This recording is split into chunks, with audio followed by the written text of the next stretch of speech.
नमस्कार, प्रणाम। कैसे हैं आप सब? आशा है मस्त होंगे, स्वस्थ होंगे और आगे भी स्वस्थ ही रहेंगे। दोस्तों, आजकल भक्त बनने की बहुत ज़्यादा ट्रेंड चली है। हर कोई भक्त बनने का दिखावा कर रहा है, लेकिन असल में भक्ति होती क्या है? आज हम इसी के बारे में चर्चा करेंगे। भक्ति मार्ग मिलती किसको है? क्या चंदन, टीका और बहुत सारा माला गर्दन में लटका लेने से भक्ति हो जाती है? क्या भगवा वस्त्र पहन लेने से हम भक्ति मार्ग पर चले जाते हैं? क्या हम किसी मंदिर में बैठ जाने से क्या हम भक्त कहलाने लग जाते हैं? आज इसी बात पर हम आप लोगों से चर्चा करेंगे। तो भक्ति मार्ग होती क्या है? भक्ति किसे मिलती है? भक्ति का सरल नाम है अहिंसा परमो धर्म। यह हमारा अहिंसा ही सबसे बड़ा धर्म है, जिसको हम भक्ति का प्रथम रूप देते हैं। हम हमारे से किसी को कोई दुख तकलीफ ना हो, यही सबसे बड़ी भक्ति है। हम जब भी कोई बात अगर सोचें भी तो हम सिर्फ ऊपर वाले, हम अपने भगवान के, हम अपने ईश्वर के बारे में ही सोचें। हम अगर कोई बात अगर बोलते हैं तो सिर्फ और सिर्फ हमारी लफ्ज़ से, जुबान से वही बात निकले जो हमारे भगवान के लिए बात बनाई गई हो, वही चीज़ निकले, तब भक्ति है।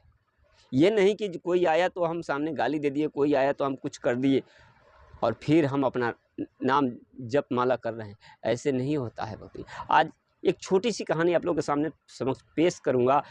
अगर अच्छी लगे तो एक लाइक ज़रूर कीजिएगा और अपने कमेंट में ज़रूर बताइएगा कि ये कहानी किसके लिए बनाई गई है और क्यों बनाई गई है। दोस्तों, एक साधु महात्मा रहते थे और एक वेश्या रहती थी। दोनों का कमरा आमने सामने था, रोड के इस पार और इस पार रहते थे। एक कमरे में साधु महात्मा पूजा पाठ दिन रात करते थे और दूसरे कमरे में वेश्या थी जो अपने कुकृत्य करती थी।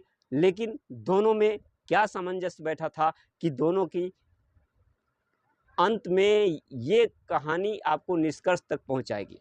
दोस्तों, समय के अंतराल में जब समय बीता, बहुत पूरा जीवन बीत जाने के बाद दोनों की मृत्यु होती है और वो एक समय यमराज के समक्ष पेश होते हैं।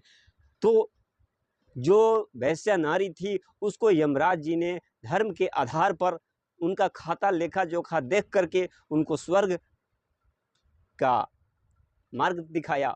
और जो पूजा पाठ दिन रात अपने भजन भाव से प्रसन्न रखते थे लोगों को, इनको नर्क की राह दिखाया। अगर ये दोनों का जब बंटवारा हुआ स्वर्ग और नर्क का, तो इनको बहुत बुरा लगा साधु महात्मा को। क्यों? ये लड़ बैठे वहां पर कि महाराज, आपको धर्म का ज्ञाता माना जाता है, आप स्वयं धर्म हैं, तो ये मेरे साथ नाइंसाफी क्यों? क्यों मेरे साथ इतनी बड़ी नाइंसाफी हुई है? मैं दिन रात भक्ति भाव से पूजन करता था और ये नारी, ये उल्टा नारी दिन रात व्यभिचारिणी काम करती थी, कुकृत्य करती थी। फिर इसको स्वर्ग मिल गया और मैं जो आज तक कोई गलत काम नहीं किया, मुझे नर्क क्यों मिला?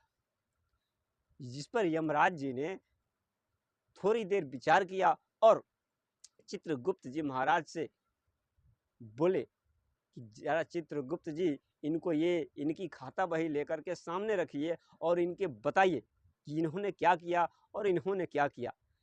लगी उन लोग दोनों के सामने स्क्रीन चलने लगी, खाता बही का शुरुआत हुआ और इनको दिखाया गया स्क्रीन पर कि आप देखिए, आप भक्ति भाव करते थे लेकिन आपके अंदर भक्ति नहीं थी।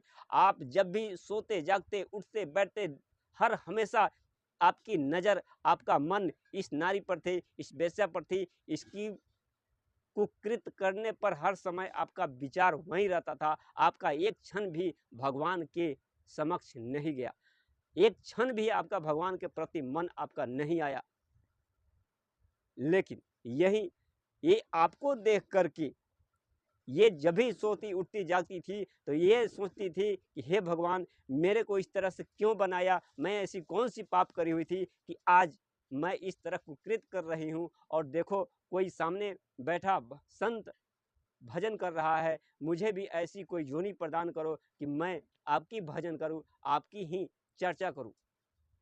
तो मेरे प्यारे दोस्तों, जब यमराज जी ने ये चीज़ बचाया, उनको जब कहानी सुनाई और स्क्रीन पर दिखाई, तो साधु महात्मा की आंखों से आंसू बहने लगे और वो अपनी गलती पर क्षमा मांगी और फिर जो सजा मिले यानी नरक की सजा भुगतने को तैयार की।